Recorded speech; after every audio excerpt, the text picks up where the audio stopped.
वार दियों सतचार चार मुए तो क्या हुआ जीवत कई हजार। गुरु जी फतेह बुलाओ।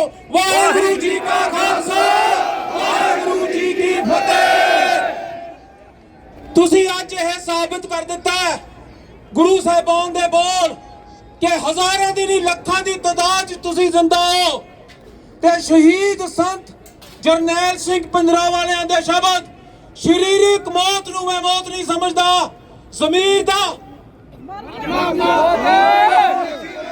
बोलो तुसी बोलना है ज़मीर दा मर जाना है। शरीरिक मौत मौत नहीं है। राणा जिंदा साडे नाल शहीद निज्जर जिंदा है उसकी सोच जिंदी है। दूसरे पासे भारतीय हुकूमत ने पहला सिख नस्ल कुशी की 1 लाख तो वध सिंह ਸਿੰਘਣੀਆਂ शहीद किए। खालिस्तान की नींह रखी गई है उन्होंने शहीदों के नां ते।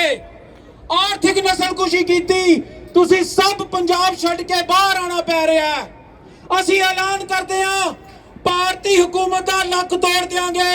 कंपेन चलेगी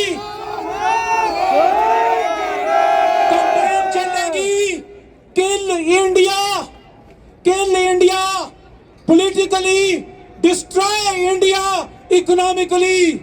राजनीतिक मौत करांगे इस भारतीय हुकूमत की मोदी की ते आर्थिक लक तोड़ांगे। मार्च 12 तो बॉम्बे स्टॉक एक्सचेंज जिथे बंब नाल उड़ाई गई सी असी बंब नहीं उड़ावांगे लक तोड़ देंगे उन्हां दा। मार्च 12 तो स्टॉक एक्सचेंज बंद कर देंगे।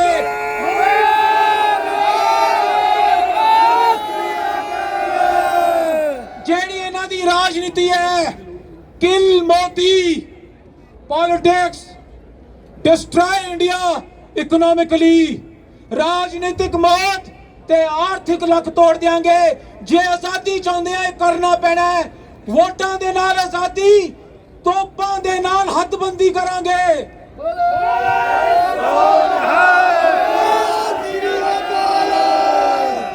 साडे जथेदार भाई परमजीत सिंह पम्मा यूके तो नहीं पहुंच सके।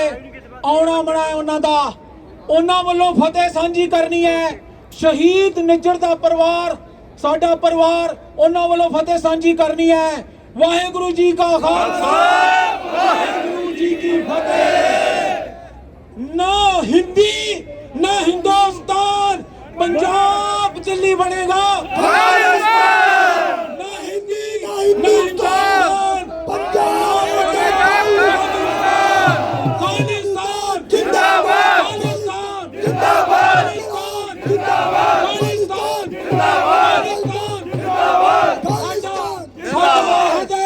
ਅਸੀਂ ਗੋਲੀ ਤੋਂ ਨਹੀਂ ਡਰਦੇ क्योंकि ਉਹਦੇ ਨਾਲ ਸਰੀਰਕ ਮੌਤ ਹੁੰਦੀ ਹੈ। ਤੁਹਾਡੇ ਸਾਹਮਣੇ ਖੜੇ ਆ ਐਜ ਲੈਨੇ ਆ ਪੰਜਾਬ ਆਜ਼ਾਦ ਕਰਾਵਾਂਗੇ। ਸਰੀਰਕ ਮੌਤ ਤੋਂ ਨਹੀਂ ਡਰੀਦਾ। ਖਾਲਿਸਤਾਨ ਜਿੰਦਾਬਾਦ ਖਾਲਿਸਤਾਨ ਜਿੰਦਾਬਾਦ ਖਾਲਿਸਤਾਨ ਜਿੰਦਾਬਾਦ। ਜਿੱਤੀ ਹਿੰਮਤ ਹੈ मैं हर जगह ते जाना मत्थे च गोली मार के दुआए की निकलेगा। खालिस्तान जिंदाबाद खालिस्तान